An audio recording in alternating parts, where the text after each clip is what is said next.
Aunque el enfoque del análisis empresarial internacional de la reforma fiscal estadounidense se ha concentrado primordialmente en la reducción de la tasa corporativa y las disposiciones que aplican a transacciones internacionales, debemos también dedicar tiempo a otros aspectos menos comentados en México de esta reforma fiscal. Uno de estos aspectos es el cambio en el gravamen de entidades transparentes y otros temas que son relevantes para el sector financiero, tanto para inversionistas de los Estados Unidos en México como fondos mexicanos con inversiones en Estados Unidos.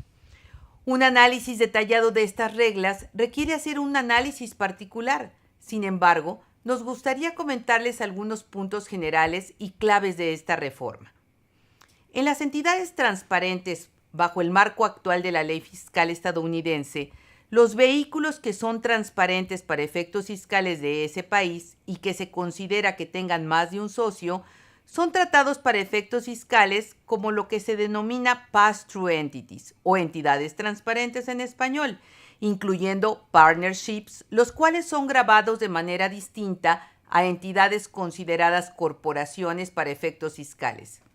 En general, los partnerships determinan su utilidad o pérdida fiscal y este resultado se grava al nivel de los socios a la tasa que le aplica a cada uno de los socios. Para inversionistas personas físicas estadounidenses, esta tasa federal hoy en día podría llegar hasta el 39.6%. La reforma fiscal, tanto la versión de la Cámara Baja como la del Senado, modifica significativamente el tratamiento de entidades transparentes. La versión de la Cámara Baja incluye una tasa máxima del 25% para el ingreso empresarial que califica para el tratamiento preferencial.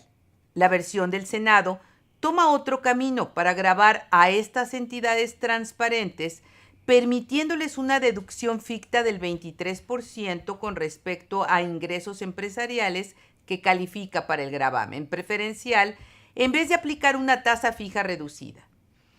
Aunque existen diferencias importantes entre las dos versiones con respecto a este tema en particular, hay un punto clave donde concuerdan las dos versiones, que es no permiten el tratamiento preferencial para la actividad que involucra la prestación de servicios en las áreas de finanzas e inversiones.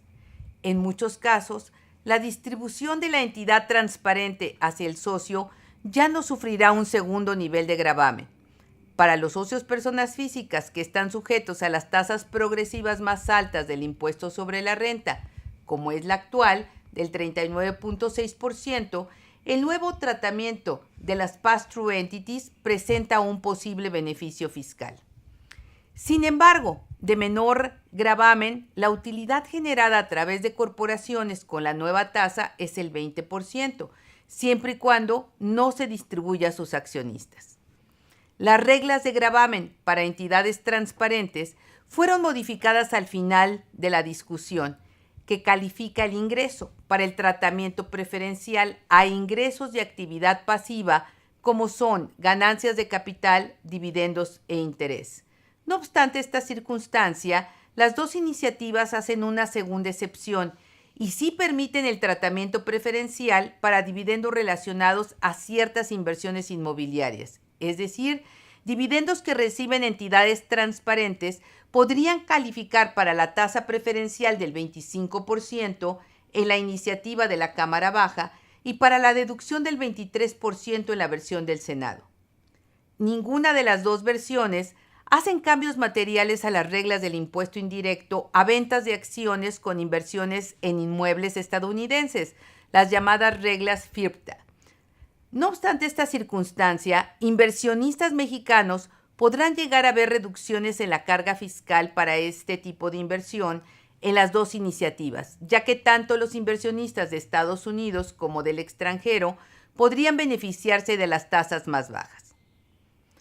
Para efectos fiscales mexicanos, habrá que entender la versión final estadounidense de impuestos sobre la renta para entidades fiscales transparentes, ya que es un concepto importante para determinar si, para estos efectos mexicanos, califica o es un ingreso sujeto a un régimen fiscal preferente o está obligado a presentar declaraciones informativas. En materia de carried interest, este es otro concepto que fue sujeto de mucho debate en este proceso de reforma fiscal de Estados Unidos, y fue el tratamiento fiscal de este carried interest, el cual se entiende a la cantidad que recibe un socio general o un socio administrador, conocidos en inglés como el General Partner o Managing Partner, la cual exceda la aportación de capital que realizó ese socio. Bajo el marco actual fiscal de Estados Unidos, el carried interest es gravado como una ganancia de capital de largo plazo, es decir, está sujeto a una tasa del 20% en manos del socio que lo recibe, independientemente que la tasa del impuesto sobre la renta que realmente le aplicaría a este socio fuera diferente. En el contexto de carried interest, hoy en día hay un periodo mínimo de tenencia para obtener la tasa preferencial de ganancia de capital del 20%. Con la reforma fiscal, este tipo de ingreso sufrió un cambio en su gravamen, ya que las dos versiones del Congreso de Estados Unidos exigen un periodo de 3 años de tenencia accionaria en el partnership para que aplique la tasa del 20%. Estos dos temas son solo algunos de los que pueden afectar las estructuras y volumen de inversión a través de fondos en México y también el resultado fiscal de inversiones existentes de mexicanos en Estados Unidos.